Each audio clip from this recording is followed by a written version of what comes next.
Hello বন্ধুরা, welcome to my YouTube চ্যানেলটি subscribe করো আর সঙ্গে থেকো। গুড মর্নিং সবাইকে। সবাই কেমন আছো?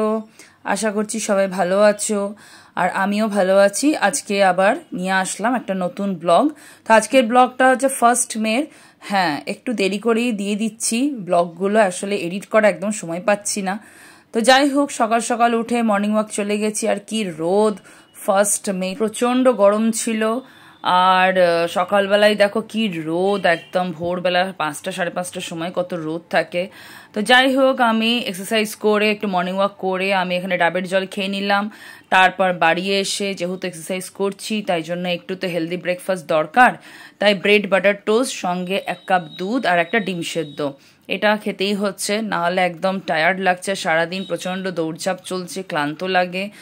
তো যাই হোক, তারপরে ব্রেকফাস্ট খেয়ে আমি কিচেনে চলে এসেছি। আজকে আমি ভিন্ডি ভাজা বানাবো। তো এখানে ভিন্ডিগুলো কেটে নিয়েছি, অ্যাকচুয়ালি আলু ভিন্ডি পেঁয়াজ ভাজা বানাবো। তো যেমন করে ভিন্ডি কাটে সবাই, ওইভাবেই কাটছি। দু সাইডটা প্রথমে কেটে নিয়েছি, তারপর এরকম পিস পিস করে দিয়েছি। তো ভিন্ডি ভাজার জন্য প্রথমে ভিন্ডিগুলো কেটে নিলাম, তারপর পেঁয়াজ আলু কেটে নিয়েছি। আলুটা আগে ভেজে নিয়েছিলাম, তো ওটা আর ভিডিও নিতে পারিনি।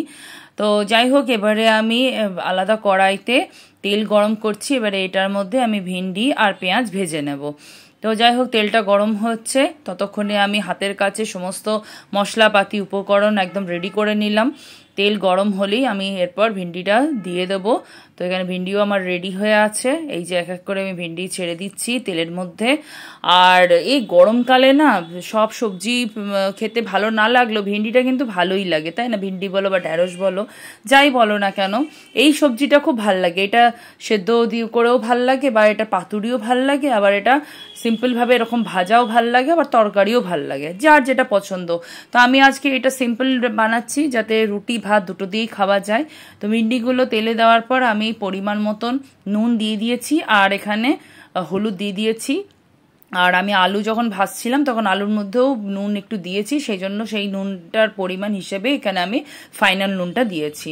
আর ভিন্ডির সাথে আমি পেঁয়াজগুলো ভেজে নিলাম, কারণ ভিন্ডিও ঝটপট গলে যায়, আর পেঁয়াজও একটু ভাজলেই এটা মোটামুটি বাদামি হয়ে যায়। তাই জন্য আগে ভিন্ডিটা একটু ভেজে নিয়েছি, তারপরে আমি পেঁয়াজটা দিলাম। আর ভেজে রাখা আলুগুলো এবারে অ্যাড করে নিয়েছি, কারণ অর্ধেক মতন ভাজা প্রায় হয়েই গেছে ভিন্ডি আর পেঁয়াজ। এবার আলুগুলো দিয়ে দিলাম, এবার একসাথে মিক্স করে নেব, তাহলে মশলাগুলো সমানভাবে আলু ভিন্ডি পেঁয়াজের মধ্যে প্রবেশ করে যাবে। তো যাই হোক, আমি তো এটা সিম্পলভাবেই বানাচ্ছি। আর এত গরমে যেটা বলছিলাম, খুব একটা ভালোও লাগে না মশলা জাতীয় কিছু খাবার খেতে। সিম্পল এরকম রান্না ভালো লাগে। আর এটা যাতে মিষ্টি না হয়, সেই মিষ্টিটা টেস্ট ব্যালেন্স করতে আমি এখানে লঙ্কার গুঁড়ো দিয়েছি, কিন্তু একটু চিনিও দিলাম। বাড়িতে আসলে আমি একমাত্র ঝাল খাই। হ্যাঁ, বাবা খুব একটা ঝাল খায় না, সেই জন্য বললো যে একটু মানে চিনিটাও একটু বেশি দিতে। তো যাই হোক, সেই কারণে একটু চিনিটাও দিয়ে দিলাম। আমি যদি নিজের জন্য করি তাহলে আমি এখানে চিনি দিয়েও থাকি, নাও দিয়ে থাকি, মানে আমার খুব একটা দরকার পড়ে না। আমার একটু ঝাল এরকম ধরনের খাবার খেতে ভাল লাগে। তো যাই হোক, আমি এখানে একটু কাঁচা লঙ্কা চিড়েও দিয়েছি তার জন্য, যাতে কিনা আমার একটু বেশ ঝাল খেতে ভালো লাগবে, সেই আর কি। তো যেটা বলছিলাম যে গরমকালে কিন্তু এই ধরনের সিম্পল খাবারই ভাল লাগে, আর এই খাবারটা চটজলদি হয়েও যায়। আর এই গরমে মানে তোমার রান্না করতে দম বেরিয়ে যায়। তো দেখো, ফাইনাল আমার একদম কমপ্লিট হয়ে গেছে আলু ভিন্ডি ফ্রাই উইথ অনিয়ন। আর এদিকে বাজার থেকে আনে এই মাছগুলোকে ভালো করে পরিষ্কার করে নিচ্ছে, কারণ এবারে মাছের ঝোল বানাবে। তো আমি আমার রান্নাটা ঝটপট করে নিয়েছি, এবারে বাকি রান্নাটা করে নেবে। আর ততক্ষণে আমি 1 কাপ কফি খেয়ে নিচ্ছি, আর তারপরে আমি একটু এক্সারসাইজ করে নেব। আর গরম এত বেশি বলে খুব একটা এক্সারসাইজ করছি না, ওই জন্য সকালবেলা একটু মর্নিং ওয়াক করে নিচ্ছি 1/2 ঘন্টা, আর 1/2 ঘন্টা ওয়ার্কআউট করে নিচ্ছি বাড়িতে। তো দেখো, এখনই 41 ডিগ্রি সেলসিয়াস। আর এই যে মাছের ঝোল যেটা বানিয়েছে আলু পটল দিয়ে পাতলা মাছের ঝোল।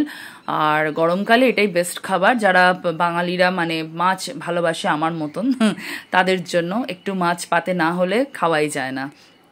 আর এদিকে আলু করলা সেদ্ধ, অম্বল, আর এদিকে হচ্ছে আমার স্যালাড আর ভাত। তো দেখো 3টে প্রায় বাজে আর 42 ডিগ্রি সেলসিয়াস, প্রচণ্ড গরম। তাহলে ভাবো কি অবস্থা। আর বিকেলবেলায় আমি একটু মটর ভাজা নিলাম চায়ের সাথে খাবো বলে, আর এখানে নিমকি নিলাম, কিন্তু এগুলো খাওয়ার পর আর চা খেতে ইচ্ছা করছে না গরমে।